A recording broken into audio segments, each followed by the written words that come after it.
ఏంటో ఈ కేరళలో అసలు గోంగూర అనేది దొరకదు అస్సలు. ఎంత మంచి టేస్ట్ అండ్ హెల్తీ ఆకుకూరని మిస్ అవుతున్నారేమో అనిపిస్తుంటుంది నాకు. ఇంకా కేరళలో గోంగూర దొరకదని చెప్పేసి ఊరు నుంచి వచ్చేటప్పుడే గోంగూర విత్తనాలు తెచ్చుకుని ఆన్‌లైన్‌లో మట్టి ఆర్డర్ చేసుకుని మరీ గోంగూరను పెంచుకొని తింటున్నాము. హెల్తీగా ఎటువంటి రసాయనాలు వాడకుండా. నేనైతే ఎక్కువగా గోంగూర పచ్చడిలు కూర చేస్తూ ఉంటాను. ఇంకా గోంగూర రైస్ చేస్తాను. ఇప్పుడైతే పులావ్ కూడా చేస్తున్నాను. మీకు ఇంకా ఏ రెసిపీస్ తెలుసో నాతో అయితే కామెంట్ చేయండి. నేను కూడా ట్రై చేయకపోతే తప్పకుండా ట్రై చేస్తాను.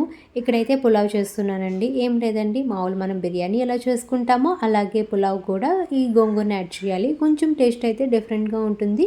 అక్కడక్కడ పుల్లగా తగులుతూ మీరు కూడా ట్రై చేయకపోతే మాత్రం ఒకసారి అయితే ట్రై చేయండి. ఇంకా గోంగూరతో అయితే పులిహోర కూడా చేసుకుంటారంట. ఎప్పుడు ట్రై చేయలేదు కానీ నెక్స్ట్ ట్రై చేద్దాము అనుకుంటున్నాను.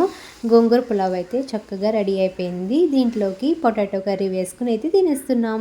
వీడియో నచ్చితే లైక్ చేయండి.